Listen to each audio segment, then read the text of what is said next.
간지러워. 왜 저래 쟤? 왜 이렇게 긁어? 등좀 긁고 있어요. 여기. 아 진짜.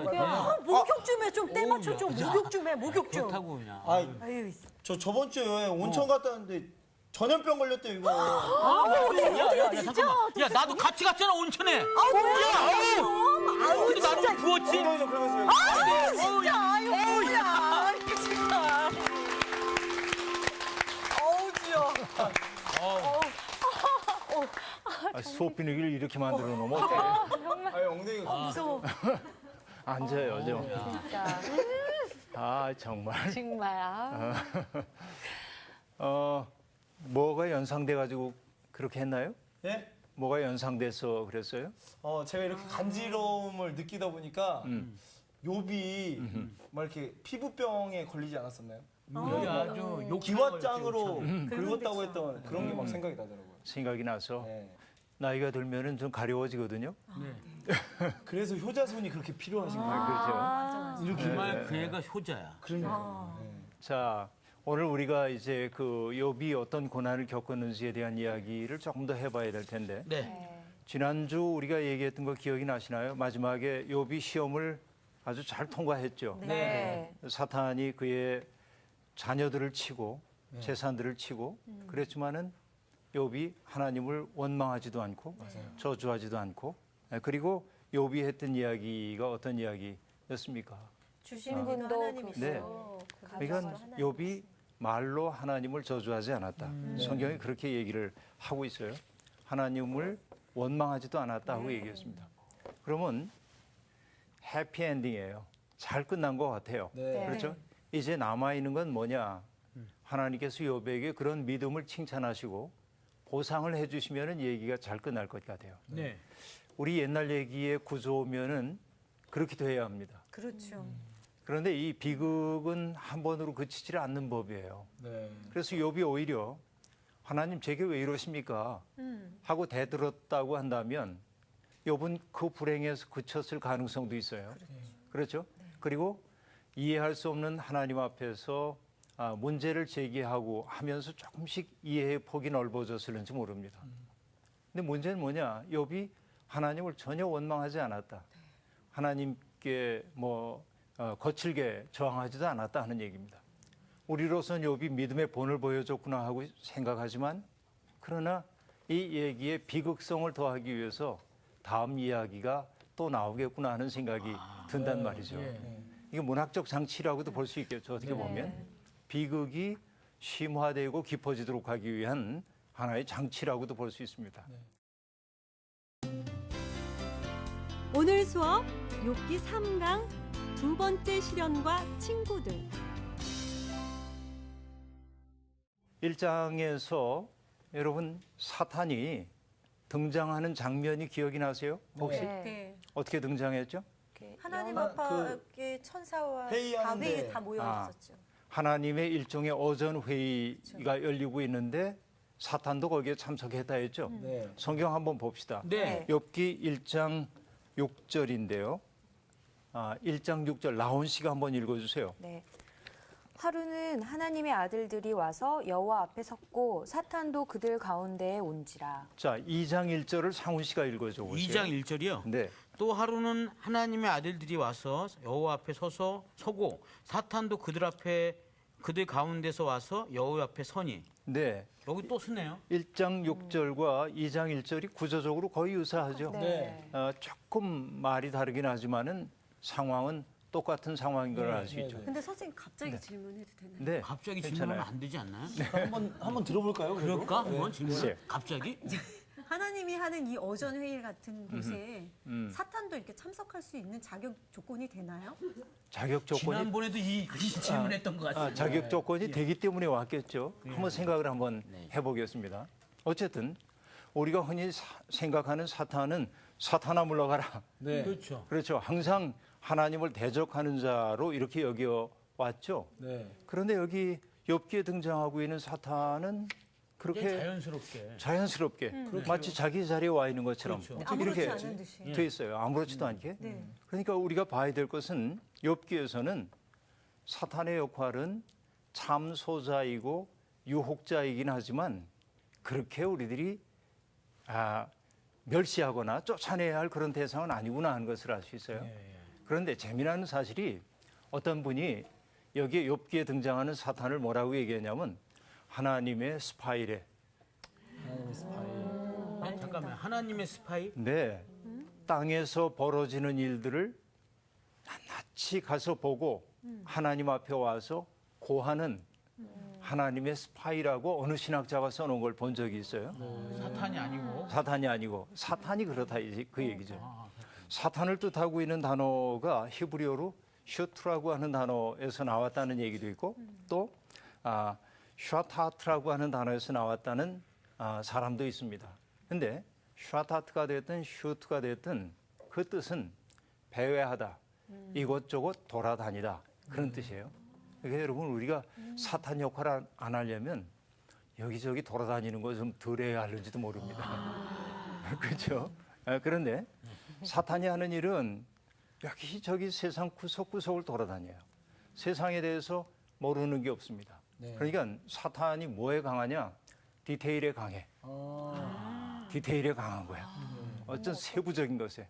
여러분 이단 종파 사람들과 만나서 성경을 가지고 얘기를 하다 보면 예. 자칫 잘못하면 넘어가요. 예. 그들의 논리에 넘어가기가 쉬워요. 그렇습니다. 예. 왜? 그분들은 디테일에 강해요. 네. 그렇죠. 일반 교회 성도들은 디테일에 약한 경우가 있습니다. 그런데 전체 속에서 전체 맥락 속에서 그 구절의 의미가 뭔지를 살펴야 하는데 네. 맥락을 소구하고 그 구절만 가지고 얘기해요. 그분들의 특색을. 네. 이것이 이제 이단 종파들이 사람들을 현혹하는 방식이라고 볼 수 있습니다. 사탄도 똑같아요. 우리로 하여금 하나님의 전체적인 뜻이 어디에 있는지를 생각하도록 하는 존재가 아니라 뭔가 디테일한 부분에 집착하도록 만드는 겁니다. 네. 내 삶의 지향이 전반적으로 하나님을 향하도록 우리들이 해야 하는데 네. 사탄은 우리에게 와가지고 세부적인 부분에서 우리에게 잘못됐다고 얘기하고 우리를 넘어뜨리려고 하는 것이죠. 네. 그러니까 여기에 나오는 사탄도 세상 구석구석 모르는 게 없는 존재인 겁니다. 그렇게 볼 수 있겠죠? 네. 그러니까 금방 미란 씨가 질문을 해줬는데 욥기에 등장하고 있는 사탄은 우리가 흔히 생각하는 사탄과는 조금 다르다. 이걸 우리가 알 수 있습니다. 그렇죠? 그럼 여러분 혹시 네. 여러분을 한번 여러분의 교양을 한번 따져보는 거예요. 아, 예. 괴테라고 하는 독일의 작가가 쓴 제일 유명한 작품이 뭐죠? 괴테는 파우스트. 괴테 파우스트라고 그렇죠? 말씀해 주시네요. 네. 괴테의 파우스트. 예. 여러분 물론 읽었을 거라고 생각. 안 하셔도 좋을 것 같아요. 아 읽었던 것 같습니다. 기억이 안 날 뿐이지. 아 그래요? 네. 괴테의 파우스트가 있죠. 예, 예. 네. 그 괴테의 파우스트에도 악마가 하나 등장합니다. 아 맞습니다. 악마. 그렇죠? 예. 그 악마의 이름이 메피스토펠레스라고 하는 이름이에요. 예, 메피스토 이제 펠레스. 조금 기억이 나십니까? 네. 날것 같아요. 날 것 같기도 하고 메피스토펠레스인데 이 괴테의 파우스트를 읽다 보면 욥기가 시작하는 1장, 2장의 구조와 똑같은 구조가 나옵니다. 하나님과 사탄 사이에 악마 사이에 대화가 오고 가거든요. 그러니까 악마가 하나님에게 얘기하는 겁니다. 저 파우스트 박사라고 하는 사람 매사에 모르는 게 없는 것처럼 보이고 이제 그렇지만은 하나님이 그 사람에게 다 좋게 해주니까 그렇게 선한 사람처럼 보이지요. 그렇게 얘기합니다.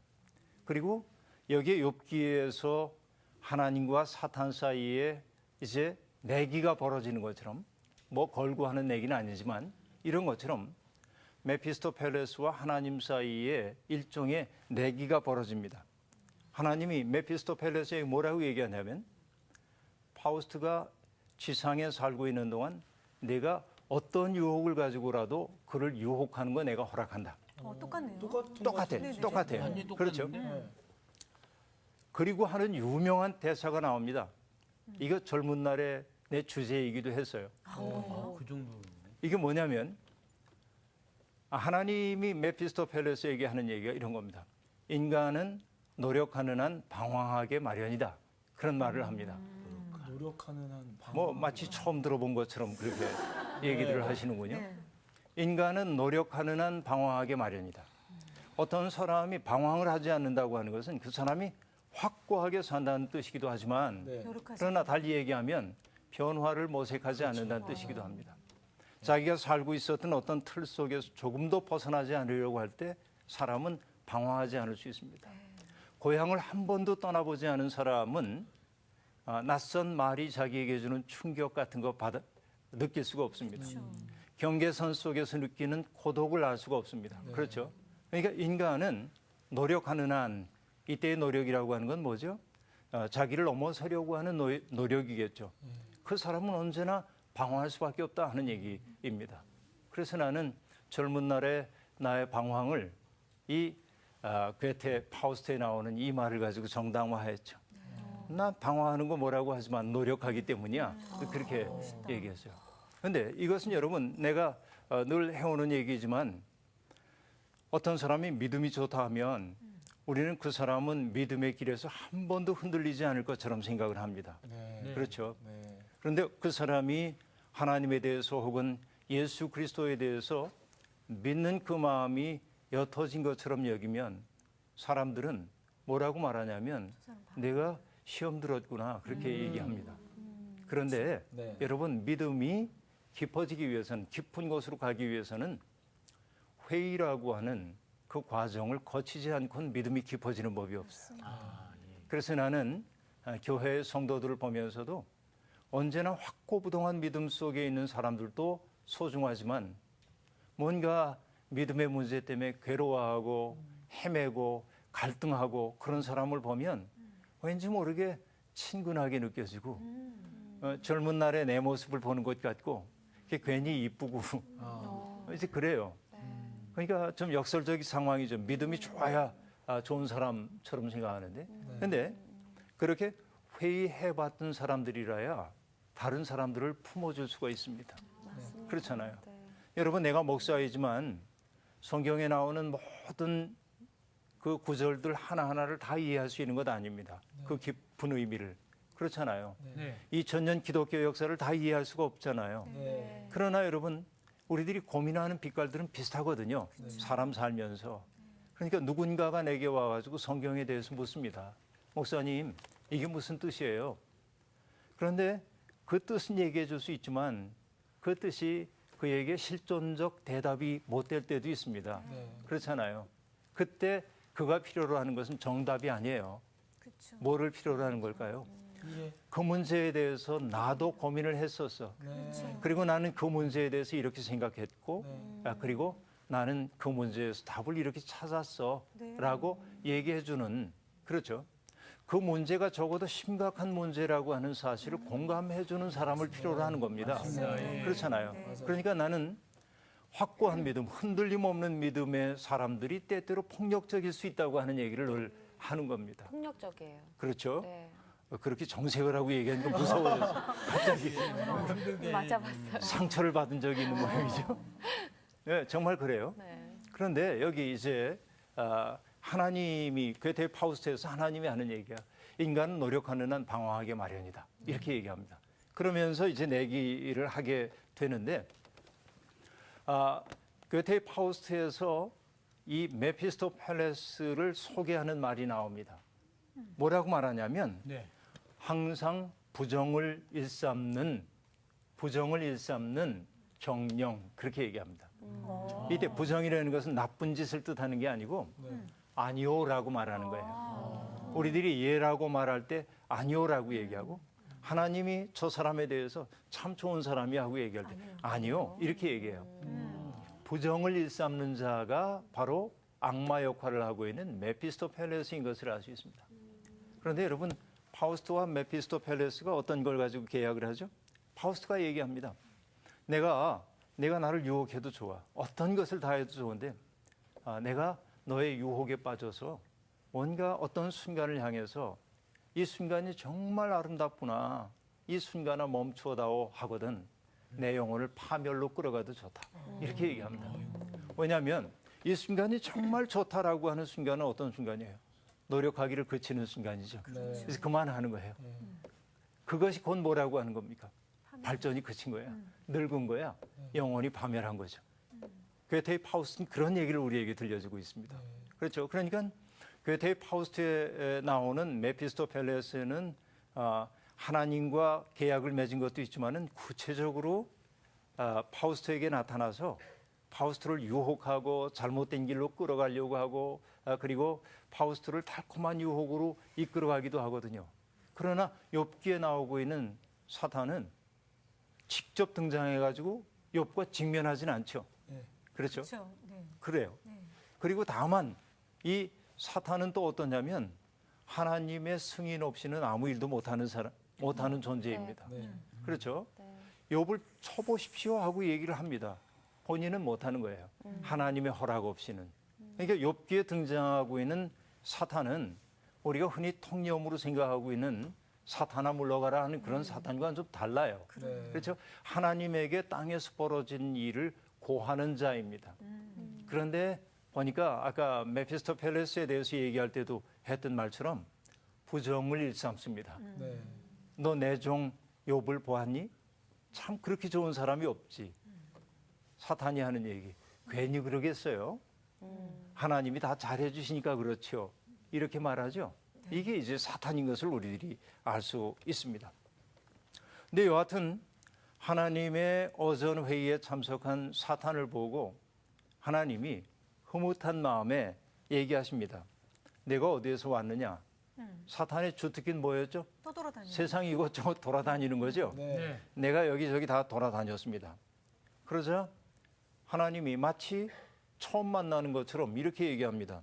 내 종 욥을 주의하여 보았느냐? 또 다시 묻습니다. 그렇게 경건하고 그리고 정직하여 하나님을 경외하고 악에서 떠난 자가 세상에 없다. 이렇게 다시 한번 긍정해 줍니다. 네. 그러고 나서 사탄에게 책망하듯 얘기합니다. 내가 나를 충동하여 까닭 없이 그를 치게 하였어도 그가 여전히 자기의 온전함을 굳게 지켰느니라. 이렇게 말합니다. 자, 이렇게 되면 누가 이긴 겁니까? 하나님 윈. 네. 그렇죠? 네. 사탄 루스, 패배. 네. 하나님이 이기셨어요. 하나님이 기쁜 마음으로 당신에 대한 경외심을 거두지 않았던 욥을 두고 자랑스러워하시는 겁니다. 그렇죠. 참 고맙죠. 네. 그런데 사탄의 특색이 또 뭔지 아시죠? 자꾸. 집요함입니다. 그렇죠.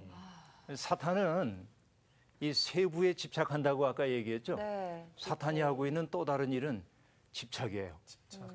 이게 보통이 아닙니다. 네. 인내력이 보통이 아니에요. 사탄이. 끈기도 아주. 한번 마음 먹으면 그거 자기가 원하는 바를 이룰 때까지 물고 안 놔줘요. 토사견을 닮았어요. 아이고. 네? 그렇잖아요. 그러니까 지금 하나님에게 내가 졌습니다. 이렇게 말하지 않고 그가 슬쩍 하는 말이 뭡니까? 근데요. 예. 근데요. 네. 근데요. 가죽으로 가죽을 바꾸거든요. 사람이 자기 생명을 자기의 가진 모든 것 다 팔아서라도 자기 생명과 바꾸는 법이거든요. 그러니까 물질의 시험을 통과했다고 자기 아닌 자식이긴 하지만 어떻게 보면 욥의 타자라고 얘기할 수 있는 자식들의 죽음을 가지고 욥의 믿음이 굳건하다고 얘기하는 거 너무 성급한 것 아닐까요? 욥의 몸을 한번 쳐보시죠. 이렇게 얘기를 합니다. 진짜. 밉죠. 너무 네. 얄미워. 너무 나쁘죠. 꿀밤 한 대 딱 넣었으면 좋겠어요. 문제는 네. 어디에 있냐면 사탄이 그렇게 얘기했으면 우리처럼 호통을 쳐야 됩니다. 됐다. 그렇죠. 네. 됐다. 이제 그만둬. 네. 그만하면 됐다. 그럼 좋을 텐데 하나님이. 여기에 등장하고 있는 하나님 너무 낯설어 우리에게는. 참 뭡니까? 이해가 안 돼요. 그래? 내 말이 그럴 수도 있겠다. 네. 그를 내 손에 맡긴다. 예. 여러분 우리가 그동안 알고 있었던 하나님과 다른 하나님의 모습이 여기에 네. 맞아요. 나타나고 있습니다. 당혹스럽습니다. 네. 그렇죠? 네. 어쨌든 이것이 그 산문 속에 등장하고 있는 하나님의 모습이에요. 그래서 하나님이 사탄에게 욥의 운명을 맡기는데 다만 한 가지 제한만을 두고 있습니다. 네. 무엇만 하지 말라고 얘기하죠? 생명은 왜? 해야지 말라. 생명은 해하지 말아라. 그렇게 얘기합니다.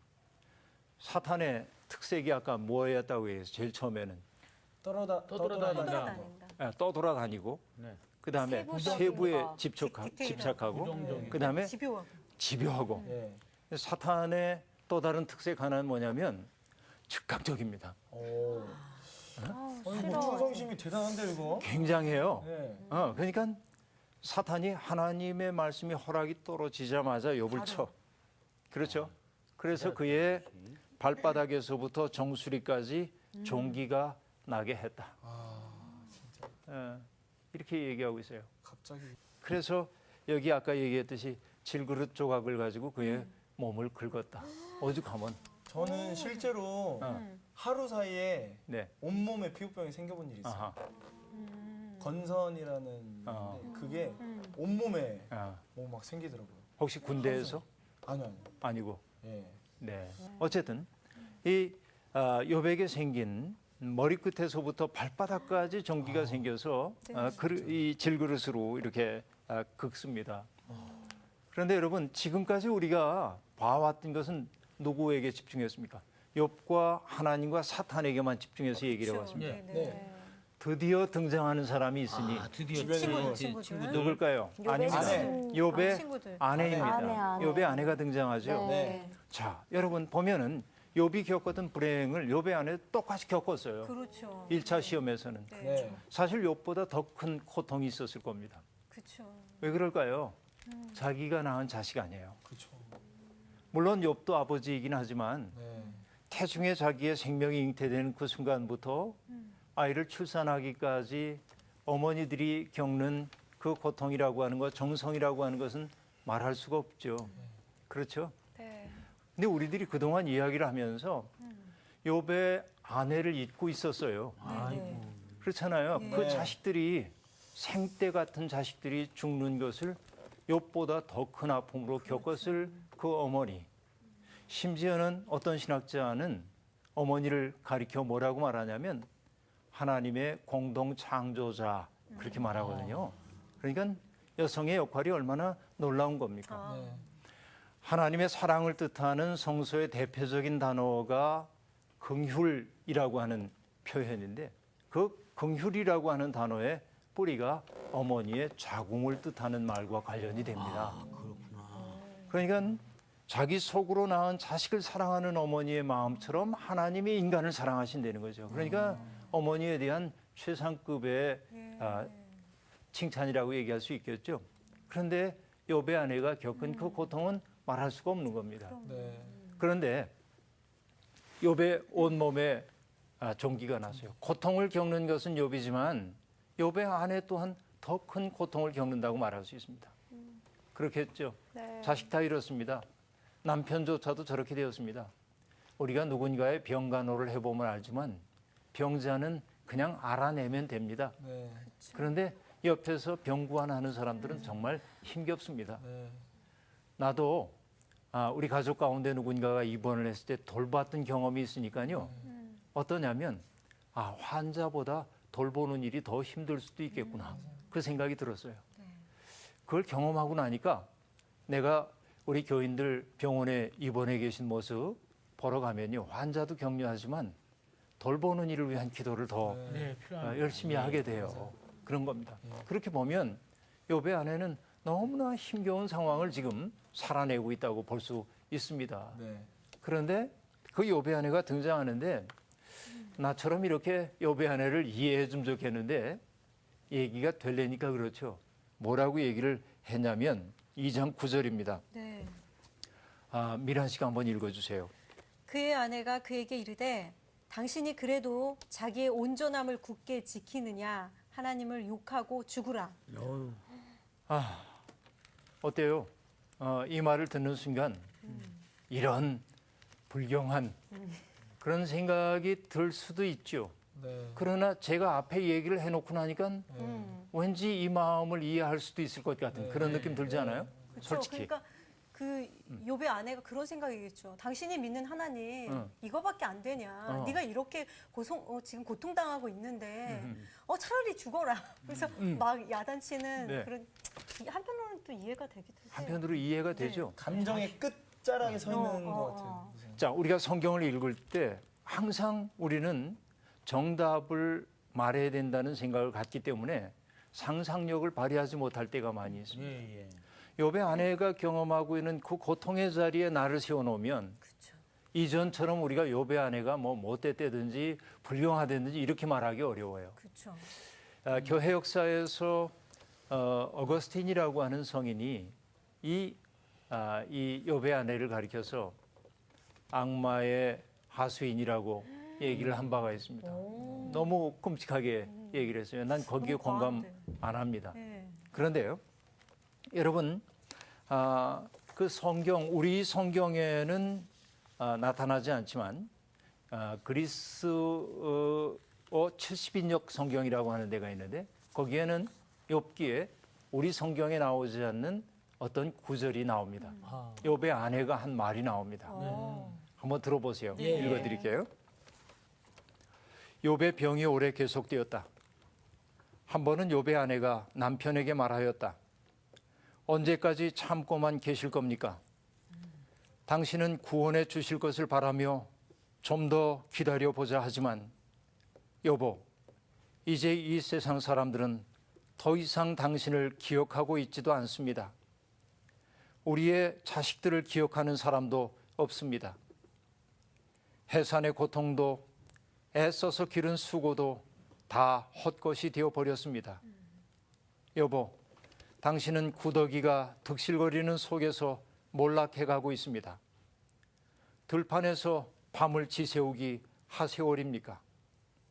그동안 나는 그 지긋지긋한 일거리를 찾아 이곳에서 저곳으로, 이 집에서 저 집으로 떠돌아다녔습니다.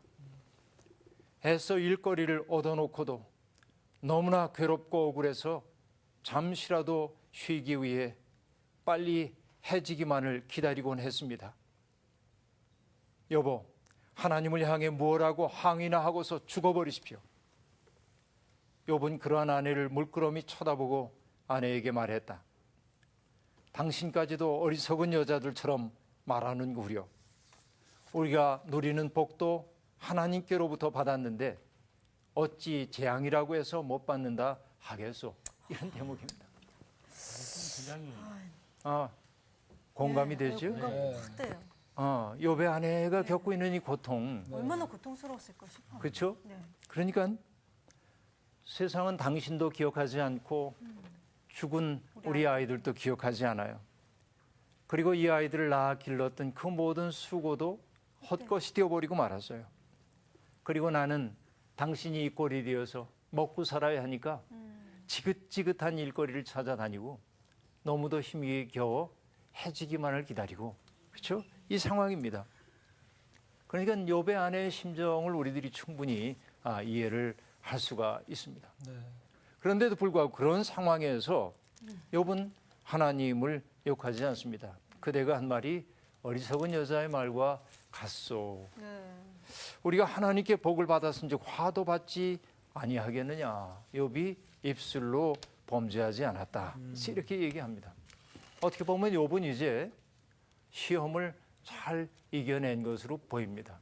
그렇죠. 때때로 우리의 인생에 다가오는 시험이라고 하는 것들이 있죠. 시험이 있습니다. 예를 들면 여러분 성경에도 시험 받는 이야기가 나오는데 네. 시험을 통과한 사람들의 얘기가 나오는데 예컨대 요셉이 받았던 시험은 어떤 것이 있죠? 그 버림받았던 네, 저기 보디발의 그렇죠, 보디발의 아내가. 아내요. 아내가 잡았어요. 옷자락을 잡죠. 네. 그때 욥은 범죄하지 않았다. 유혹에 넘어가지 않았다. 네. 그렇죠? 그래서 그 삶이 곤고해졌을지라도 그는 죄를 짓지 않았다. 네. 그 시험을 통과한 것으로 나오고 있습니다. 또 어떤 사람들이 기억이 나죠? 다니엘 생각이 나세요? 네, 네. 그렇죠? 다니엘이 바벨론의 포로로 잡혀갔어요. 친구들과 함께. 네. 그렇죠? 이제 그 바벨론의 정책에 의해서 그 식민지의 젊은이들을 데려다가 그들을 잘 키워서 관료로 사용하기 위해 훈련을 시키는데 네. 뭡니까? 왕이 주는 산의 진미를 그들 앞에 차려놓고 네. 먹으라고 얘기했을 때 어떻게 했죠? 안 먹었어요. 이들이 하나님의 율법에 어긋나는 음식을 내가 먹을 수가 없다고 그렇게 얘기를 했습니다. 네. 그러면서 그들은 오히려 정결한 음식을 먹고도 그 얼굴이 빛났어요. 빛났다. 네. 그렇게 얘기하고 있습니다. 그렇죠. 자기들에게 주어져 있는 처지를 벗어 던질 수는 없지만 그럼에도 불구하고 그 속에서 자기를 굳건히 지켜가려고 하는 그런 다니엘의 모습을 우리는 귀히 볼 수 있습니다. 또 시험을 통과했던 또 다른 사람 하나 있는데요. 어떤 사람이냐면 여러분 아들을 바치라고 했을 때 갖다 바치려고 했던 아브라함. 분 한 분 아시죠? 네. 아브라함입니다. 아들 이삭을 바치라고 하는 얘기를 들었을 때 아브라함은 이삭을 데리고 모리아 산에 가가지고 아이를 정말 죽이려고 합니다. 어땠을까요? 그 마음이 어땠을까요? 아브라함의 심정이. 이루 말로 다 할 수가 없겠죠. 렘브란트라고 하는 화가의 그림을 보면 이 아브라함의 마음을 여러 장의 그림을 통해서 이렇게 저렇게 경험해 보고 있습니다. 어떤 그림에서는 아브라함이 확신에 가득 차가지고 하나님의 명령을 수행하는 확고한 의지를 가지고 칼을 붙잡고 이삭을 잡으려고 하는 대목이 나옵니다. 천사가 깜짝 놀라가지고선 와서 아브라함의 손을 꽉 움켜잡아요. 너무 다급해서. 그래서 아브라함이 손을 그 칼을 밑으로 떨어뜨리는 그림이 하나 있습니다. 그런데 또 다른 하나의 그림은 이런 겁니다. 하나님이 이삭에게 얘기하는 거예요. 앞에 서 있는 이삭에게. 하나님이 손 모양을 이렇게 하고 있어. 하나님이 너를 바치래 그에게. 그리고 한 손은 가슴을 가리키고 있습니다. 뭘까요? 나는 너를 정말 사랑하지만 저 하나님의 뜻이야. 내 마음도 찢어지는 것처럼 아파. 이 모양이 딱 이래. 그런데 이삭은 어떻게 하고 있냐면 고개를 숙이고 여기가 어두워요. 낯빛이 어두워요. 이해가 되겠어요? 이해 안 되죠? 네, 그 나이 못하죠. 인간은 하나님의 그런 요구 앞에서 우리가 정말 이해할 수 있다고 말하는 게 오만함이에요. 다만 두렵고 떨릴 뿐입니다. 나중에는 렘브란트가 그린 그림 가운데 보면 이제 모든 걸 받아들이는 자세가 나옵니다. 이삭이 무릎을 꿇고 자기를 마치 제단 위에 스스로 바치는 사람처럼 가만히 무릎을 꿇고 경배하는 자세로 있고 아브라함이 그 뒤에 서 있고요. 천사가 와가지고 부드럽게 만류하는 그림이 나옵니다. 그러니까 시대에 따라서 렘브란트는 창세기 22장을 달리 이해를 해보는 거죠. 그렇죠? 상상력입니다. 대단히 중요한 상상력이에요. 그럴 때만 그 이야기가 우리의 삶과 무관한 얘기가 되지 않는 것이겠죠. 그런 겁니다. 근데 아브라함이 그렇게 이삭을 바치려고 했을 때 하나님께서 그의 믿음을 칭찬해 주거든요. 시험에 통과하는 거죠. 그러니까 오늘 욥도 사탄이 걸었던 그 시험에서부터 아주 잘 통과를 했습니다. 자, 그런데 그 다음에 드디어 이제 욥기의 중심으로 향하기 위한 인물들이 등장합니다. 그 인물들은 누구죠? 친구들. 욥의 친구들입니다. 그 이름을 혹시 기억하시나요? 엘리바스, 엘리바스, 수아, 발다. 빌닷, 소발. 소발. 예. 이제는 공부 열심히 하셔서 성경을 보지 않아도 그 이름이 싹 나올 수 있도록 그렇게 공부를 좀 하시면 좋겠어요. 네. 엘리바스, 빌닷, 소발. 그렇게 세 사람인데 이 사람이 뭐라고 얘기를 했냐면 보면 이 사람들이 욥의 친구 세 사람이 재앙이 그에게 내렸다는 소식을 듣고 각기 자기 지역에서부터 찾아옵니다. 네. 그들은 대만 사람, 수아 사람, 그리고 나아마 사람 그렇게 말합니다. 이곳이 어디인지는 정확히 알 수 없습니다. 오늘에 와서. 그러나 여러분 이것이 먼 이방 지역이라고 본다면 네. 가까운 거리가 아닙니다. 네. 동네 마실 가듯 갈 수 있는 곳이 아니라는 얘기입니다. 그렇죠. 그렇죠? 진정한 친구들이야. 굉장한 친구들이에요. 어떻게 보면. 네. 생각해 봅니다. 이 세 사람이 이 욥을 위로하기 위해 오는데 금방 얘기한 대로 먼 곳에서부터 옵니다. 오늘 우리의 우정에 대해서 생각해 봅니다. 내 친구가 어려운 일을 겪습니다. 그러면 그 친구가 어려운 일이 있대. 우리 병문안 한번 가야지. 그래서 문안 한번 갑니다. 그리고는 뭐라고 하냐면 할도리 다 한 것처럼 생각합니다. 가서 한 30분쯤 앉아가지고 그랬어. 그러고 위로하고 또 기독교인들은 기도해주고 돌아와요. 그리고는 재빨리 일상으로 복귀합니다. 그런데 이 세 친구는요. 자기의 친구가 겪고 있는 불행 때문에 아주 먼 길에서 옵니다. 고대 세계에서 먼 길을 가기 위해서는요, 몇 가지가 필요합니다. 낙타.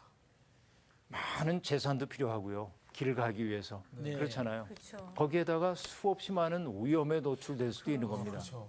위험을 무릅쓰고 재산상의 손실을 무릅쓰고 그들은 친구를 위로하기 위해 옵니다. 네. 꽤 좋은 사람들이죠. 그렇죠. 네. 그렇게 먼 길을 지금 걸어왔습니다. 그런데 그들이 와서 눈을 들어 바라보자 욥인 줄 알기 어렵게 되었다고 얘기합니다. 네. 그들이 어떻게 했어요? 일제히 소리를 질러 울며 자기의 겉옷을 찢고 하늘을 향하여 티끌을 날려 자기의 머리에 뿌립니다. 네. 친구의 불행 때문에 자기의 가슴이 찢기는 것 같은 고통입니다. 그렇죠? 이런 거 아니에요. 아, 참 안 됐다. 이거 아니에요, 지금 그죠?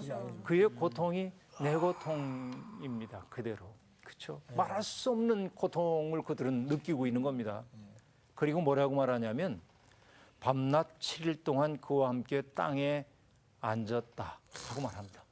여러분 아까 얘기했죠. 우리가 병원 친구 찾아가면 30분 있다 왔는데 여기 이 친구들 보니까 7일. 7일 동안. 7일 동안 함께 있는데 뭐라고 말했냐면 밤낮 7일 동안 그와 함께 땅에 앉았으나 하고 말합니다. 여기 7도 예. 혹시 그 숫자 완전 그렇죠. 와, 정 교수님 이제 뭐 거의 그 성경의 달인이 되어가고 있어요. 예. 그러니까 아주 그 훌륭한 학생을 두니까 마음이 흐뭇해지네요. 네. 그러니까 이 친구들이야말로 욥의 고통을 그대로 느낄 수 있는 사람들입니다. 여러분 이만한 우정을 보셨나요? 우리 시대에 이만한 우정을 보기란 정말로 어려운 일이라고 그렇죠. 얘기할 수 있습니다. 그렇죠? 네. 그리고 그들은 어떤 말로도 욥을 위로하려고 하지 않았습니다. 그렇죠? 네. 욥을 위로하라고 하지 않았어요. 어떻게 했어요? 한마디도 말하는 자가 없었더라. 이런 경우를 뭐라고 얘기하죠? 말이 막힌 거예요. 그렇죠. 언어 도단입니다. 뭐냐면 이 현실을 도저히 현실로 받아들일 수가 없어요. 왜? 그동안 욥이 살아오는 동안 못된 짓 했다고 한다면 이런 불행한 일을 겪었을 때 그럴 수도 있으려니 하고 생각할 수 있습니다. 네. 근데 욥은 어땠어요? 정말 경건한 사람이었거든요. 네. 그러니까 하나님이 정말 계시다고 한다면 이런 사람은 불행에 빠지면 안 돼요. 그래야만 하나님의 살아계심이 우리에게 입증되는 것처럼 보이는 모델 같은 사람이었어요. 네. 그런데 그의 삶의 전락이 너무 완벽한 전락입니다. 그러니까 어떤 말도 할 수가 없는 겁니다. 이들이. 여러분 이 친구들의 깊은 침묵에 대해서 생각을 해봐야 합니다. 자, 오늘 강의는 이제 마쳐야 할 텐데 혹시 질문이나 깨달은 거 있으면 얘기하시죠. 친구의 반응과 이 아내의 반응이 되게 상반된다라는 걸 네네.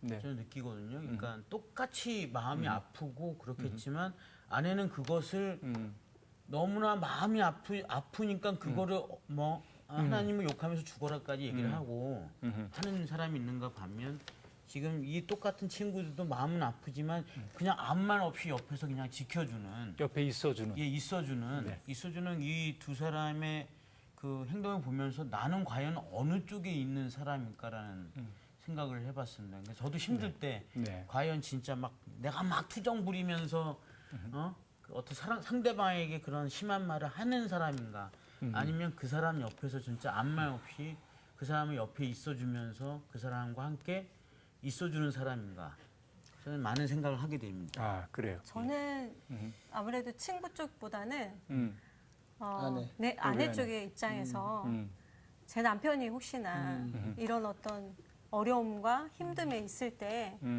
과연 이렇게 현실적인 문제를 가지고 말보하면서 얘기할까 아니면 정말 묵묵히 친구처럼 이렇게 지켜보면서 그냥 등 한번 이렇게 쓰다주면서 당신 마음 내가 다 알아 이런 어떤 축에서 할까 과연 나는 어땠을까라는 그런 생각이 들어요. 왜 울려고 그래요? 울려고 그래. 울지 마요. 왜 울려고 그러지? 그러니까 여러분이 드디어 성경을 자신의 이야기로 읽기 시작한 것이 드러나기 시작하네요. 그렇죠? 좋은 거네요. 네, 성경은 이렇게 읽어야 자기 것이 되는 것이죠.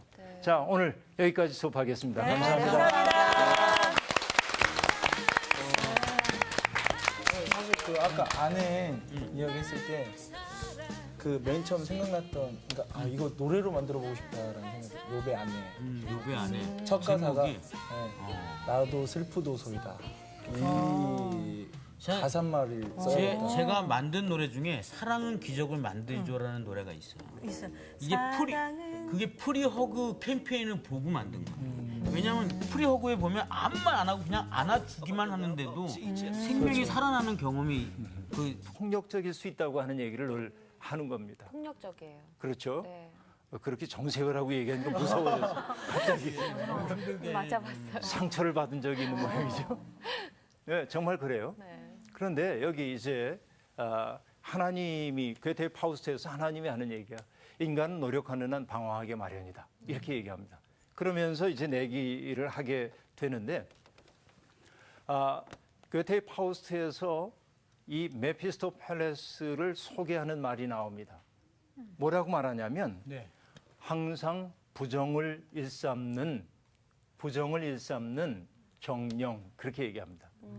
이때 부정이라는 것은 나쁜 짓을 뜻하는 게 아니고 아니오라고 말하는 거예요. 우리들이 예라고 말할 때 아니오라고 얘기하고 하나님이 저 사람에 대해서 참 좋은 사람이 하고 얘기할 때 아니요 이렇게 얘기해요. 부정을 일삼는 자가 바로 악마 역할을 하고 있는 메피스토펠레스인 것을 알 수 있습니다. 그런데 여러분 파우스트와 메피스토펠레스가 어떤 걸 가지고 계약을 하죠? 파우스트가 얘기합니다. 내가 나를 유혹해도 좋아. 어떤 것을 다 해도 좋은데 내가 너의 유혹에 빠져서 뭔가 어떤 순간을 향해서 이 순간이 정말 아름답구나. 이 순간을 멈추어다오 하거든. 내 영혼을 파멸로 끌어가도 좋다. 이렇게 얘기합니다. 왜냐하면 이 순간이 정말 좋다라고 하는 순간은 어떤 순간이에요? 노력하기를 그치는 순간이죠. 그래서 그만하는 거예요. 그것이 곧 뭐라고 하는 겁니까? 발전이 그친 거야. 늙은 거야. 영혼이 파멸한 거죠. 괴테의 파우스트는 그런 얘기를 우리에게 들려주고 있습니다.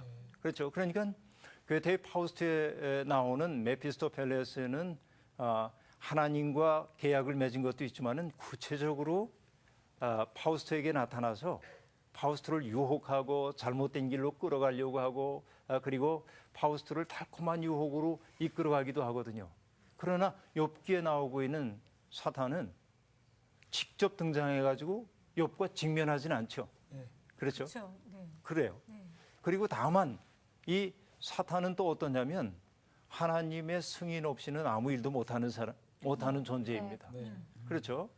욥을 쳐보십시오 하고 얘기를 합니다. 본인은 못하는 거예요. 하나님의 허락 없이는. 그러니까 욥기에 등장하고 있는 사탄은 우리가 흔히 통념으로 생각하고 있는 사탄아 물러가라 하는 그런 사탄과는 좀 달라요. 그렇죠? 하나님에게 땅에서 벌어진 일을 고하는 자입니다. 그런데 보니까 아까 메피스토펠레스에 대해서 얘기할 때도 했던 말처럼 부정을 일삼습니다. 너 내 종 욥을 보았니? 참 그렇게 좋은 사람이 없지. 사탄이 하는 얘기. 괜히 그러겠어요? 하나님이 다 잘해 주시니까 그렇죠. 이렇게 말하죠. 이게 이제 사탄인 것을 우리들이 알 수 있습니다.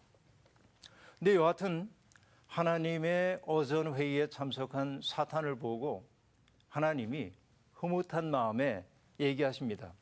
내가 어디에서 왔느냐? 사탄의 주특기는 뭐였죠? 또 돌아다니는. 세상 이곳저곳 돌아다니는 거죠. 네. 내가 여기저기 다 돌아다녔습니다. 그러자 하나님이 마치 처음 만나는 것처럼 이렇게 얘기합니다. 내 종 욥을 주의하여 보았느냐? 또 다시 묻습니다. 그렇게 경건하고 그리고 정직하여 하나님을 경외하고 악에서 떠난 자가 세상에 없다. 이렇게 다시 한번 긍정해 줍니다. 그러고 나서 사탄에게 책망하듯 얘기합니다. 내가 나를 충동하여 까닭 없이 그를 치게 하였어도 그가 여전히 자기의 온전함을 굳게 지켰느니라. 이렇게 말합니다. 자, 이렇게 되면 누가 이긴 겁니까? 하나님 윈. 그렇죠? 사탄 루스, 패배. 하나님이 이기셨어요. 하나님이 기쁜 마음으로 당신에 대한 경외심을 거두지 않았던 욥을 두고 자랑스러워하시는 겁니다. 그렇죠. 참 고맙죠. 네. 그런데 사탄의 특색이 또 뭔지 아시죠? 자꾸 집요함입니다. 그렇죠. 사탄은 이 세부에 집착한다고 아까 얘기했죠. 네. 사탄이 하고 있는 또 다른 일은 집착이에요. 집착. 이게 보통이 아닙니다. 네. 인내력이 보통이 아니에요. 사탄이. 끈기도 아주. 한번 마음 먹으면 그거 자기가 원하는 바를 이룰 때까지 물고 안 놔줘요. 토사견을 닮았어요. 아이고. 네? 그렇잖아요.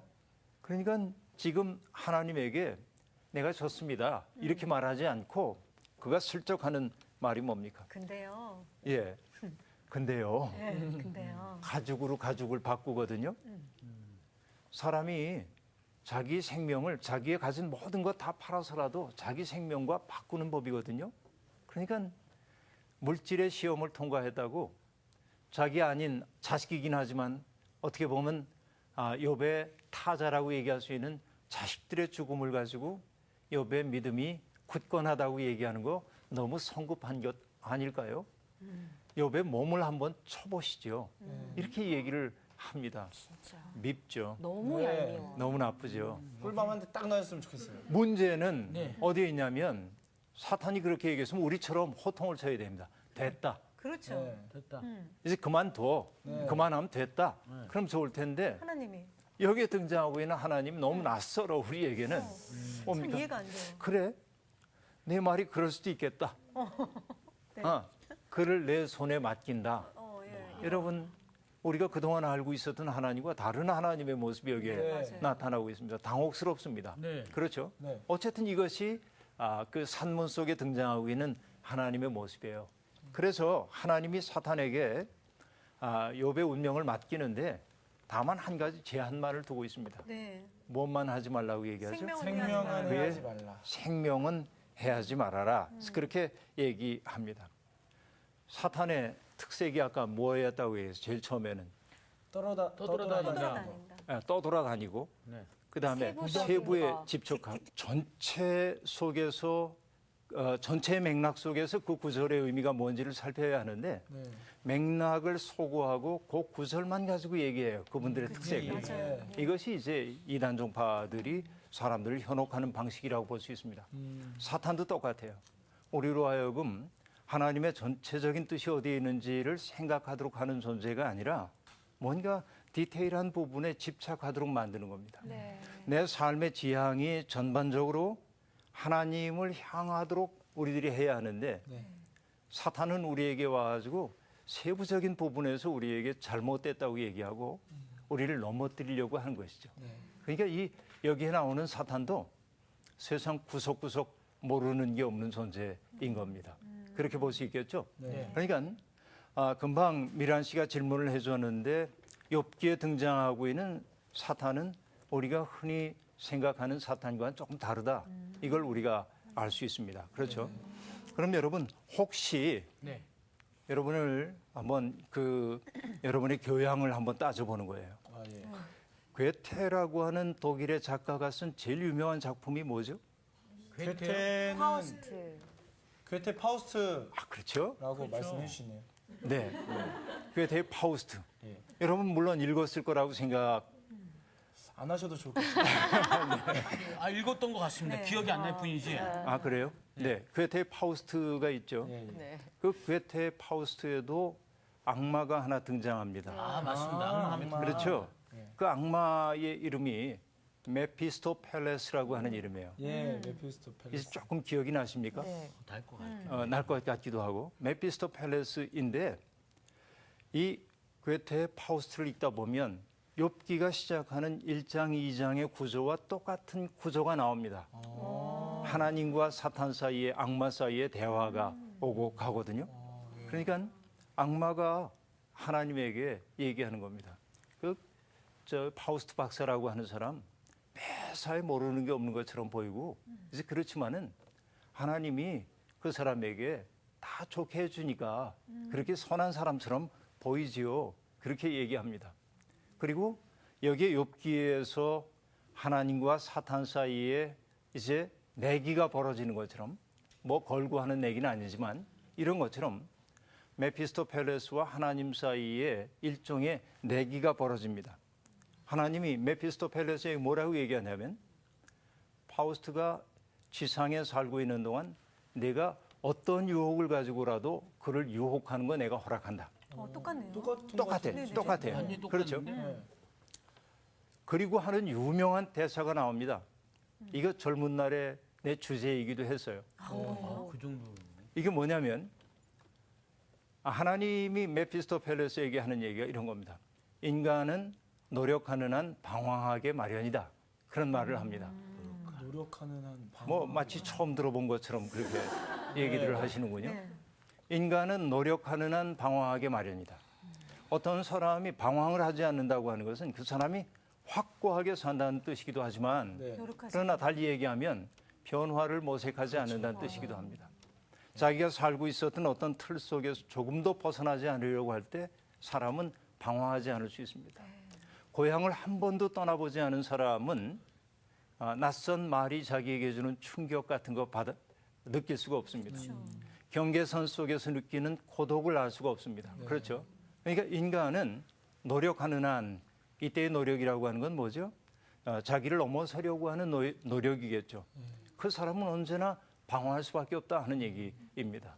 그래서 나는 젊은 날에 나의 방황을 이 괴테 파우스트에 나오는 이 말을 가지고 정당화했죠. 나 방황하는 거 뭐라고 하지만 노력하기 때문이야. 그렇게 얘기했어요. 그런데 이것은 여러분 내가 늘 해오는 얘기지만 어떤 사람이 믿음이 좋다 하면 우리는 그 사람은 믿음의 길에서 한 번도 흔들리지 않을 것처럼 생각을 합니다. 네. 그렇죠. 네. 그런데 그 사람이 하나님에 대해서 혹은 예수 그리스도에 대해서 믿는 그 마음이 옅어진 것처럼 여기면 사람들은 뭐라고 말하냐면 내가 시험 들었구나 그렇게 얘기합니다. 그런데 네. 여러분 믿음이 깊어지기 위해서는 깊은 곳으로 가기 위해서는 회의라고 하는 그 과정을 거치지 않고는 믿음이 깊어지는 법이 없어요. 그래서 나는 교회의 성도들을 보면서도 언제나 확고부동한 믿음 속에 있는 사람들도 소중하지만 뭔가 믿음의 문제 때문에 괴로워하고 헤매고 갈등하고 그런 사람을 보면 왠지 모르게 친근하게 느껴지고 젊은 날의 내 모습을 보는 것 같고 그게 괜히 이쁘고 이제 그래요. 그러니까 좀 역설적인 상황이죠. 믿음이 좋아야 좋은 사람처럼 생각하는데 근데 그렇게 회의해봤던 사람들이라야 다른 사람들을 품어줄 수가 있습니다. 그렇잖아요. 여러분 내가 목사이지만 성경에 나오는 모든 그 구절들 하나하나를 다 이해할 수 있는 것 아닙니다. 그 깊은 의미를. 그렇잖아요. 네. 2000년 기독교 역사를 다 이해할 수가 없잖아요. 네. 그러나 여러분 우리들이 고민하는 빛깔들은 비슷하거든요. 사람 살면서. 그러니까 누군가가 내게 와가지고 성경에 대해서 묻습니다. 목사님 이게 무슨 뜻이에요? 그런데 그 뜻은 얘기해 줄 수 있지만 그 뜻이 그에게 실존적 대답이 못 될 때도 있습니다. 네. 그렇잖아요. 그때 그가 필요로 하는 것은 정답이 아니에요. 그렇죠. 뭐를 필요로 하는 걸까요? 이해. 그 문제에 대해서 나도 고민을 했었어. 네. 그리고 나는 그 문제에 대해서 이렇게 생각했고 네. 그리고 나는 그 문제에서 답을 이렇게 찾았어 네. 라고 얘기해 주는 그렇죠. 그 문제가 적어도 심각한 문제라고 하는 사실을 공감해 주는 사람을 필요로 하는 겁니다. 그렇잖아요. 그러니까 나는 확고한 믿음, 흔들림 없는 믿음의 사람들이 때때로 그동안 나는 그 지긋지긋한 일거리를 찾아 이곳에서 저곳으로 이 집에서 저 집으로 떠돌아 다녔습니다. 애써 일거리를 얻어놓고도 너무나 괴롭고 억울해서 잠시라도 쉬기 위해 빨리 해지기만을 기다리곤 했습니다. 여보, 하나님을 향해 뭐라고 항의나 하고서 죽어버리십시오. 여보는 그러한 아내를 물끄러미 쳐다보고 아내에게 말했다. 당신까지도 어리석은 여자들처럼 말하는구려. 우리가 누리는 복도 하나님께로부터 받았는데 어찌 재앙이라고 해서 못 받는다 하겠소. 이런 대목입니다. 굉장히 공감이 되죠? 공감 네. 확 돼요. 욥의 아내가 겪고 있는 이 고통, 얼마나 고통스러웠을까 싶어요. 그렇죠? 네. 그러니까 세상은 당신도 기억하지 않고 죽은 우리 아이들도 기억하지 않아요. 그리고 이 아이들을 낳아 길렀던 그 모든 수고도 헛것이 되어버리고 말았어요. 그리고 나는 당신이 이 꼴이 되어서 먹고 살아야 하니까 지긋지긋한 일거리를 찾아다니고 너무도 힘이 겨워 해지기만을 기다리고, 그렇죠? 이 상황입니다. 그러니까 욥의 아내의 심정을 우리들이 충분히 이해를 할 수가 있습니다. 네. 그런데도 불구하고 그런 상황에서 욥은 하나님을 욕하지 않습니다. 그대가 한 말이 어리석은 여자의 말과 같소. 우리가 하나님께 복을 받았은즉 화도 받지 아니하겠느냐. 욥이 입술로 범죄하지 않았다. 이렇게 얘기합니다. 어떻게 보면 욥은 이제 시험을 잘 이겨낸 것으로 보입니다. 그렇죠. 때때로 우리의 인생에 다가오는 시험이라고 하는 것들이 있죠. 시험이 있습니다. 예를 들면 여러분 성경에도 시험 받는 이야기가 나오는데 네. 시험을 통과한 사람들의 얘기가 나오는데 예컨대 요셉이 받았던 시험은 어떤 것이 있죠? 그 버림받았던 네, 저기- 보디발의 그렇죠. 보디발의 아내가. 아내가 잡았어요. 옷자락을 잡죠. 네. 그때 욥은 범죄하지 않았다. 유혹에 넘어가지 않았다. 네. 그렇죠? 그래서 그 삶이 곤고해졌을지라도 그는 죄를 짓지 않았다. 네. 그 시험을 통과한 것으로 나오고 있습니다. 또 어떤 사람들이 기억이 나죠? 다니엘 생각이 나세요? 네, 네. 그렇죠? 다니엘이 바벨론의 포로로 잡혀갔어요.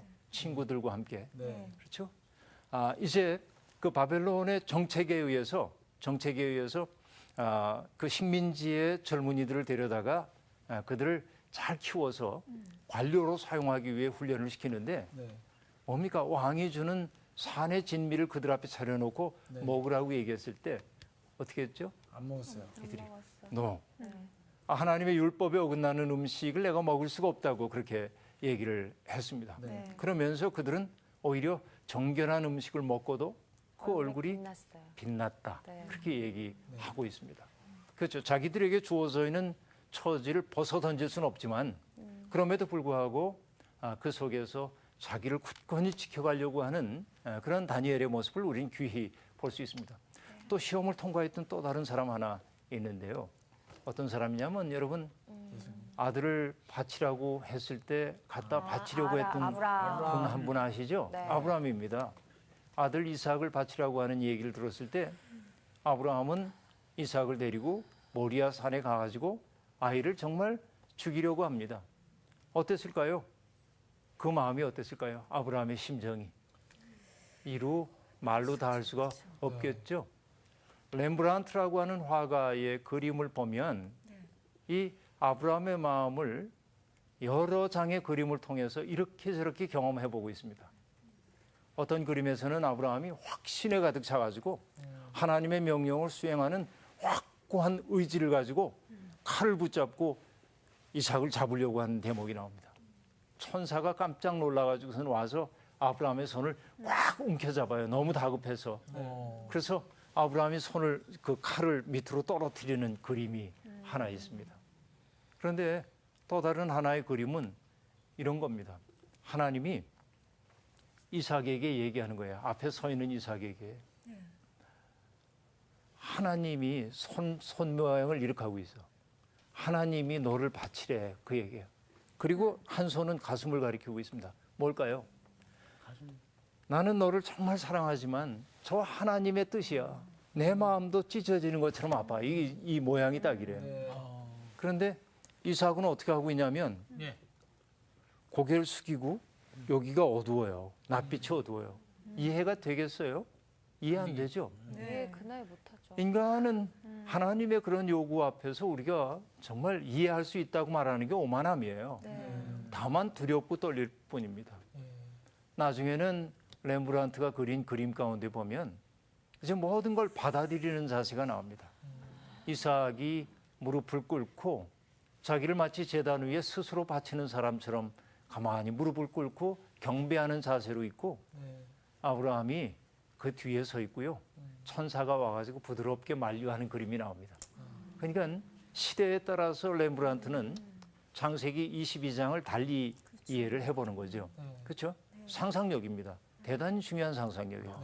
그럴 때만 그 이야기가 우리의 삶과 무관한 얘기가 되지 않는 것이겠죠. 그런 겁니다. 근데 아브라함이 그렇게 이삭을 바치려고 했을 때 하나님께서 그의 믿음을 칭찬해 주거든요. 시험에 통과하는 거죠. 그러니까 오늘 욥도 사탄이 걸었던 그 시험에서부터 아주 잘 통과를 했습니다. 자, 그런데 그 다음에 드디어 이제 욥기의 중심으로 향하기 위한 인물들이 등장합니다. 네. 그 인물들은 누구죠? 친구들. 욥의 친구들입니다. 그 이름을 혹시 기억하시나요? 엘리바스, 엘리바스, 수아, 발다, 빌닷, 소발. 소발. 예, 집착하고 부정적인. 그 다음에 집요하고. 집요하고 예. 사탄의 또 다른 특색 하나는 뭐냐면 즉각적입니다. 오. 아니, 싫어. 충성심이 대단한데 이거. 굉장해요. 네. 그러니까 사탄이 하나님의 말씀이 허락이 떨어지자마자 욥을 쳐. 그렇죠. 그래서 그의 발바닥에서부터 정수리까지 종기가 나게 했다. 이렇게 얘기하고 있어요. 갑자기. 그래서 여기 아까 얘기했듯이 질그릇 조각을 가지고 그의 몸을 긁었다. 오죽하면. 저는 실제로 하루 사이에 네. 온몸에 피부병이 생겨본 일이 있어요. 아하. 건선이라는 건데 그게 온몸에 뭐 막 생기더라고요. 혹시 군대에서? 아니요. 아니고. 예. 네. 어쨌든 이 욥에게 생긴 머리끝에서부터 발바닥까지 전기가 생겨서 이 질그릇으로 이렇게 긁습니다. 그런데 여러분 지금까지 우리가 봐왔던 것은 누구에게 집중했습니까? 욥과 하나님과 사탄에게만 집중해서 얘기를 해왔습니다. 네. 드디어 등장하는 사람이 있으니 드디어 친구들. 누굴까요? 욥의 아닙니다. 친구. 욥의 친구들. 아내입니다. 아내. 욥의 아내가 등장하죠. 네. 자, 여러분 보면은 욥이 겪었던 불행을 욥의 아내 똑같이 겪었어요. 그렇죠. 1차 시험에서는. 네. 사실 욥보다 더 큰 고통이 있었을 겁니다. 그렇죠. 왜 그럴까요? 자기가 낳은 자식 아니에요. 그렇죠. 물론 욥도 아버지이긴 하지만 네. 태중에 자기의 생명이 잉태되는 그 순간부터 아이를 출산하기까지 어머니들이 겪는 그 고통이라고 하는 것, 정성이라고 하는 것은 말할 수가 없죠. 그렇죠? 네. 근데 우리들이 그동안 이야기를 하면서 욥의 아내를 잊고 있었어요. 아이고. 그렇잖아요. 네. 그 자식들이 생떼 같은 자식들이 죽는 것을 욥보다 더 큰 아픔으로 겪었을 그 어머니. 심지어는 어떤 신학자는 어머니를 가리켜 뭐라고 말하냐면 하나님의 공동 창조자 그렇게 말하거든요. 그러니까 여성의 역할이 얼마나 놀라운 겁니까? 네. 하나님의 사랑을 뜻하는 성서의 대표적인 단어가 긍휼이라고 하는 표현인데 그 긍휼이라고 하는 단어의 뿌리가 어머니의 자궁을 뜻하는 말과 관련이 됩니다. 그러니까 자기 속으로 낳은 자식을 사랑하는 어머니의 마음처럼 하나님이 인간을 사랑하신다는 거죠. 그러니까 어머니에 대한 최상급의 칭찬이라고 얘기할 수 있겠죠. 그런데 욥의 아내가 겪은 그 고통은 말할 수가 없는 겁니다. 네. 그런데 욥의 온몸에 종기가 났어요. 고통을 겪는 것은 욥이지만 욥의 아내 또한 더 큰 고통을 겪는다고 말할 수 있습니다. 그렇겠죠. 네. 자식 다 잃었습니다. 남편조차도 저렇게 되었습니다. 우리가 누군가의 병간호를 해보면 알지만 병자는 그냥 알아내면 됩니다. 네. 그런데 옆에서 병구안하는 사람들은 정말 힘겹습니다. 네. 나도 우리 가족 가운데 누군가가 입원을 했을 때 돌봤던 경험이 있으니까요. 어떠냐면 환자보다 돌보는 일이 더 힘들 수도 있겠구나. 그 생각이 들었어요. 그걸 경험하고 나니까 내가 우리 교인들 병원에 입원해 계신 모습 보러 가면요. 환자도 격려하지만 돌보는 일을 위한 기도를 더 네, 필요합니다. 열심히 하게 돼요. 그런 겁니다. 그렇게 보면 욥의 아내는 너무나 힘겨운 상황을 지금 살아내고 있다고 볼 수 있습니다. 네. 그런데 그 욥의 아내가 등장하는데 나처럼 이렇게 욥의 아내를 이해해 좀 좋겠는데 얘기가 되려니까 그렇죠. 뭐라고 얘기를 했냐면 2장 9절입니다. 네. 미란 씨가 한번 읽어주세요.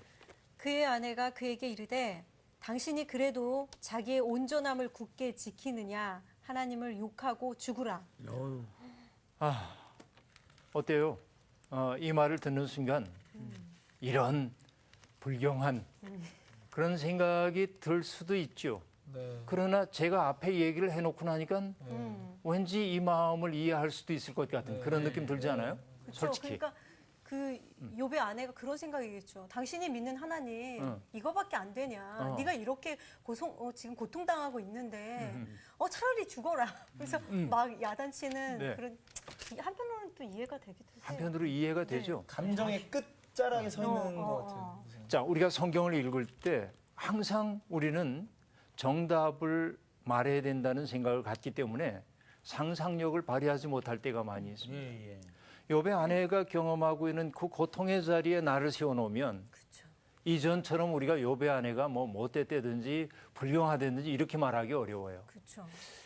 교회 역사에서 어거스틴이라고 하는 성인이 이 욥의 아내를 가리켜서 악마의 하수인이라고 얘기를 한 바가 있습니다. 너무 끔찍하게 얘기를 했어요. 난 거기에 너무 공감 과한데. 안 합니다. 네. 그런데요, 여러분, 그 성경, 우리 성경에는 나타나지 않지만 그리스어 70인역 성경이라고 하는 데가 있는데 거기에는 욥기에 우리 성경에 나오지 않는 어떤 구절이 나옵니다. 욥의 아내가 한 말이 나옵니다. 한번 들어보세요. 예. 읽어드릴게요. 욥의 병이 오래 계속되었다. 한 번은 욥의 아내가 남편에게 말하였다. 언제까지 참고만 계실 겁니까? 당신은 구원해 주실 것을 바라며 좀 더 기다려보자 하지만 여보, 이제 이 세상 사람들은 더 이상 당신을 기억하고 있지도 않습니다. 우리의 자식들을 기억하는 사람도 없습니다. 해산의 고통도 애써서 기른 수고도 다 헛것이 되어버렸습니다. 여보, 당신은 구더기가 득실거리는 속에서 몰락해가고 있습니다. 들판에서 밤을 지새우기 하세월입니까? 아 간지러워. 왜 저래 쟤? 왜 이렇게 긁어? 등좀 긁고 있어요. 아 진짜. 목욕 좀 해. 좀 때 맞춰 좀. 야. 목욕 좀 해. 목욕 좀. 그렇다고 그냥. 아유. 저 저번 주에 온천 갔다 왔는데 전염병 걸렸대 이거. 야, 잠깐만. 야, 나도 같이 갔잖아, 온천에. 야, 아우. 근데 나는 왜 부었지? 엉덩이 좀 긁었어요. 진짜 아유. 야. 진짜. 어우 지어. 수업 분위기를 이렇게 만들어 놓으면 어떡해. 아니 엉덩이가 무서워. 앉아요, 좀. 진짜 아, 정말. 정말 뭐가 연상돼가지고 그렇게 했나요? 예? 뭐가 연상돼서 그랬어요? 제가 이렇게 간지러움을 느끼다 보니까 욥이 막 이렇게 피부병에 걸리지 않았었나요? 이게 아주 욕 기왓장으로 긁었다고 했던 그런 게 막 생각이 나더라고요. 생각이 나서 네. 나이가 들면은 좀 가려워지거든요. 그래서 효자손이 그렇게 필요하신 거예요. 그렇죠. 이렇게 정말 그 애가 효자야. 그러니까. 네. 자, 오늘 우리가 이제 그 욥이 어떤 고난을 겪었는지에 대한 이야기를 조금 더 해봐야 될 텐데 네. 지난주 우리가 얘기했던 거 기억이 나시나요? 마지막에 욥이 시험을 아주 잘 통과했죠. 네. 사탄이 그의 자녀들을 치고 재산들을 치고 그랬지만은 욥이 하나님을 원망하지도 않고 저주하지도 않고 그리고 욥이 했던 이야기가 어떤 이야기였습니까? 주신 분도 하나님이시죠. 그러니까 욥이 말로 하나님을 저주하지 않았다. 성경이 그렇게 얘기를 하고 있어요. 하나님을 원망하지도 않았다 하고 얘기했습니다. 그러면 해피엔딩이에요. 잘 끝난 것 같아요. 네. 그렇죠? 이제 남아있는 건 뭐냐? 하나님께서 욥에게 그런 믿음을 칭찬하시고 보상을 해주시면 얘기가 잘 끝날 것 같아요. 네. 우리 옛날 얘기의 구조면은 그렇게 돼야 합니다. 그렇죠. 그런데 이 비극은 한 번으로 그치지 않는 법이에요. 네. 그래서 욥이 오히려 하나님 제게 왜 이러십니까? 하고 대들었다고 한다면 욥은 그 불행에서 그쳤을 가능성도 있어요. 그렇죠? 그리고 이해할 수 없는 하나님 앞에서 문제를 제기하고 하면서 조금씩 이해의 폭이 넓어졌을는지 모릅니다. 근데 문제는 뭐냐? 욥이 하나님을 전혀 원망하지 않았다. 하나님께 거칠게 저항하지도 않았다 하는 얘기입니다. 우리로서는 욥이 믿음의 본을 보여줬구나 하고 생각하지만 그러나 이 얘기에 비극성을 더하기 위해서 다음 이야기가 또 나오겠구나 하는 생각이 든단 말이죠. 이게 문학적 장치라고도 볼 수 있겠죠. 어떻게 보면 비극이 심화되고 깊어지도록 하기 위한 하나의 장치라고도 볼 수 있습니다. 오늘 수업 욥기 3강 두 번째 시련과 친구들. 1장에서 여러분 사탄이 등장하는 장면이 기억이 나세요? 혹시 네. 네. 어떻게 등장했죠? 하나님 영화- 앞에 천사와 회의하는데. 다윗이 다 모여 있었죠. 하나님의 일종의 오전 회의가 열리고 있는데 사탄도 거기에 참석했다 했죠. 네. 성경 한번 봅시다. 네. 욥기 1장 6절인데요. 1장 6절 라온 씨가 한번 읽어주세요. 네. 하루는 하나님의 아들들이 와서 여호와 앞에 섰고 사탄도 그들 가운데에 온지라. 자, 2장 1절을 상훈 씨가 읽어줘 보세요. 2장 1절이요. 네. 또 하루는 하나님의 아들들이 와서 여호와 앞에 서고 사탄도 그들 가운데서 와서 여호와 앞에 서니. 네. 여기 또 쓰네요. 1장 6절과 2장 1절이 구조적으로 거의 유사하죠. 네. 조금 말이 다르긴 하지만은 상황은 똑같은 상황인 걸 알 수 있죠. 근데 선생님 갑자기 질문해도 되나요? 네. 갑자기 괜찮아요. 질문하면 안 되지 않나요? 한번 들어볼까요? 그래도? 그럴까? 한번 질문. 네. 갑자기? 하나님이 하는 이 어전 회의 같은 곳에 음. 사탄도 이렇게 참석할 수 있는 자격 조건이 되나요? 자격 조건이 지난번에도 이 질문했던 것 같아요. 자격 조건이 되기 때문에 왔겠죠. 한번 생각을 한번 해보겠습니다. 어쨌든 우리가 흔히 생각하는 사탄은 사탄아 물러가라. 네. 그렇죠. 그렇죠. 항상 하나님을 대적하는 자로 이렇게 여겨 왔죠. 네. 그런데 여기 욥기에 등장하고 있는 사탄은 그게 그렇게 자연스럽게. 마치 자기 자리에 와 있는 것처럼 그렇죠. 아무렇지 이렇게 않은 듯이. 돼 있어요. 아무렇지도 않게. 네. 그러니까 우리가 봐야 될 것은 욥기에서는 사탄의 역할은 참소자이고 유혹자이긴 하지만 그렇게 우리들이 멸시하거나 쫓아내야 할 그런 대상은 아니구나 하는 것을 알 수 있어요. 그런데 재미나는 사실이 어떤 분이 여기에 욥기에 등장하는 사탄을 뭐라고 얘기했냐면 하나님의 스파이래. 하나님의 스파이. 네, 잠깐만. 하나님의 스파이? 네. 땅에서 벌어지는 일들을 낱낱이 가서 보고 하나님 앞에 와서 고하는 하나님의 스파이라고 어느 신학자가 써놓은 걸 본 적이 있어요. 사탄이 아니고. 사탄이 아니고 사탄이 그렇다 그 얘기죠. 사탄을 뜻하고 있는 단어가 히브리어로 슈트라고 하는 단어에서 나왔다는 얘기도 있고 또 슈아타트라고 하는 단어에서 나왔다는 사람도 있습니다. 근데 슈아타트가 됐든 슈트가 됐든 그 뜻은 배회하다, 이곳저곳 돌아다니다 그런 뜻이에요. 그러니까 여러분 우리가 사탄 역할을 안 하려면 여기저기 돌아다니는 거 좀 덜 해야 하는지도 모릅니다. 그렇죠? 그런데 사탄이 하는 일은 여기저기 세상 구석구석을 돌아다녀요. 세상에 대해서 모르는 게 없습니다. 네. 그러니까 사탄이 뭐에 강하냐? 디테일에 강해. 디테일에 강한 거야. 어떤 세부적인 것에. 여러분 이단 종파 사람들과 만나서 성경을 가지고 얘기를 하다 보면 예. 자칫 잘못하면 넘어가요. 그들의 논리에 넘어가기가 쉬워요. 그렇습니다. 예. 왜? 그분들은 디테일에 강해요. 네. 그렇죠. 일반 교회 성도들은 디테일에 약한 경우가 있습니다. 그런데